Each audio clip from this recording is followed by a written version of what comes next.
Jajaran Badan Narkotika Nasional Provinsi Sumatera Selatan dan BNN Kota Pagar Alam berhasil mengungkap peredaran narkotika di wilayah hukum Kota Pagar Alam. 3 komplotan pengedar narkoba jenis sabu berhasil disergap petugas Sabtu 25 Juni 2022. Ketika pelaku masing-masing Sigit Dwi Prawoto, warga Pagar Gading, Kelurahan Kuripan Babas, Kecamatan Pagar Alam Utara. Kemudian Septian Syapar Pratama, warga Tebet Baru, Kelurahan Tebet Giri Indah, dan Indah Cairera, warga Dusun Muara Siban, Kecamatan Dempo Utara. Kepala BNNP Sumatera Selatan Brigjen Pol Joko Prihadi SHMH melalui Kepala BNN Kota Pagar Alam Andi Kurniawan dalam press release-nya membenarkan adanya penangkapan komplotan pengedar sabu.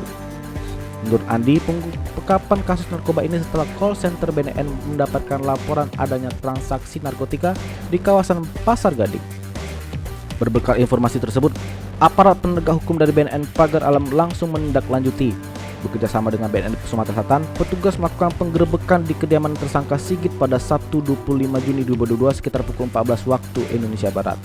Tersangka Sigit diduga bandar sabu. Dari kediamannya Sigit, petugas mengamankan barang bukti narkotika berupa 53 butir pil ekstasi, 6 paket sabu dikemas dalam kantung plastik klip kecil, 1 buah plastik klip sedangkan berisikan narkotika jenis sabu, dan sebuah timbangan digital.